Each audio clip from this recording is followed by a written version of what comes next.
এই ঠাটা পড়া গরমের মধ্যে আমরা বেরিয়ে পড়েছি দাওয়াত খাওয়ার জন্য। হ্যালো গাইজ, আসসালামু আলাইকুম। আমি আপনাদের জুথি আপু, আমার সাথে আছে আমার জামাই আর আমার ছেলে। অনেকদিন পরেই চলে আসলাম নতুন একটা ব্লগ নিয়ে। গাইজ, আপনারা কোথাও যায়েন না, আমার ব্লগটি দেখতে থাকুন।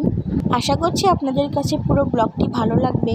বাসাতে খুবই গরমের মধ্যে তাড়াহুড়ো করে রেডি হয়েছি, তাই বাসার মধ্যে আর কোনো ভিডিও করতে পারিনি। একদম চলে এসেছি বাজারে, মিষ্টির দোকানে। এখানে এসেই ভিডিও স্টার্ট করে দিলাম। দাওয়াত খেতে যেহেতু যাচ্ছি, তাহলে তো মিষ্টি নিয়ে যেতেই হবে। আর হ্যাঁ, আপনাদের বলে রাখি আমরা কোথায় দাওয়াত খেতে যাচ্ছি। আমরা যাচ্ছি আমার খালার বাসায়। হ্যাঁ গাইজ, আমার প্রাণপ্রিয় খালার বাসায় যাচ্ছি দাওয়াত খেতে, তাও প্রায় 2 থেকে 2.5 বছর পরে।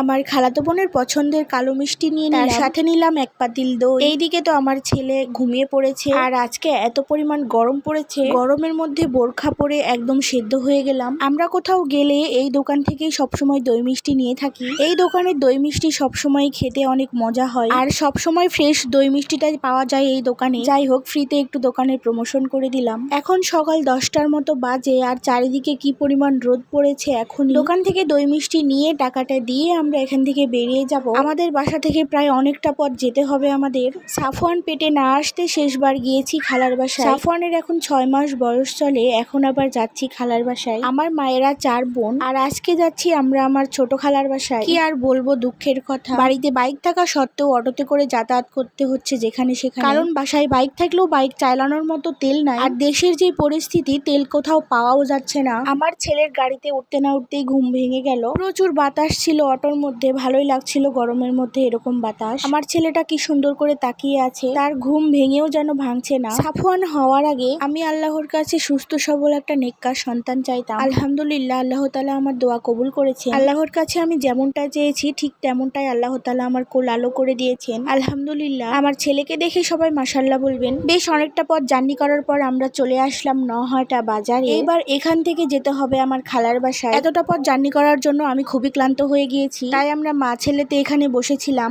আর বসে বসে গাড়ির জন্য অপেক্ষা করছি। এতটা পথ জার্নি করার জন্য আমার ছেলেরও ক্ষুধা পেয়ে গেছে। এখন শুধু চাচ্ছিলাম যত তাড়াতাড়ি সম্ভব বাসায় যাওয়া যায়। এইদিকে দুপুর হওয়ার জন্য কোনো গাড়ি আমরা পাচ্ছিলাম না। আমার বাবুটা খুবই লক্ষ্মী একটা বাবু, খুবই শান্তশিষ্ট একটা ছেলে। ক্ষুধা পেলেও ওইভাবে কান্নাকাটি করে না। বেশ অনেকক্ষণ এখানে বসে থাকার পর একটা অটো পাই আমরা, তারপরে সেই অটোতে করে চলে যায় আমার খালার বাসায়। ওখানে যাওয়ার পর দুপুরে খাওয়া দাওয়া করেছি। সেইভাবে আর তেমন কোনো খাওয়া দাওয়ার ভিডিও ক্লিপ নিতে পারিনি, কারণ অনেক বেশি ক্লান্ত ছিলাম। আর আমার খালাতো ভাই তার দুলাভাইকে কাছে পেয়ে সে কি কি গাছ লাগিয়েছে সবগুলো গাছ ঘুরে ঘুরে দেখাচ্ছিল। সে তো মহা খুশি আমরা তাদের বাসায় যাওয়ার জন্য। আর এটা হচ্ছে আমার খালার তোতাপুরীর ছাগল। ছাগলটা সামনাসামনি দেখতে এত পরিমাণ বড় ছিল। আর এইদিকে আমার খালাতো ভাই পলিতে করে অল্প একটু সার নিয়ে 40 থেকে 50টা গাছে দিয়ে দিয়ে বেড়াচ্ছে। ও আবার ওইটুকু সার শুধু গাছের গোড়াতে দিলে হবে না, তার ফুল গাছের গোড়াতেও দিতে হবে। এগুলো হচ্ছে আমার খালুর জমি রসুন। এবার অনেকগুলো রসুন করেছে আমার খালু ওদের জমিতে, আর রসুনগুলো এইভাবেই থোকা থোকা করে টাঙিয়ে রেখেছে।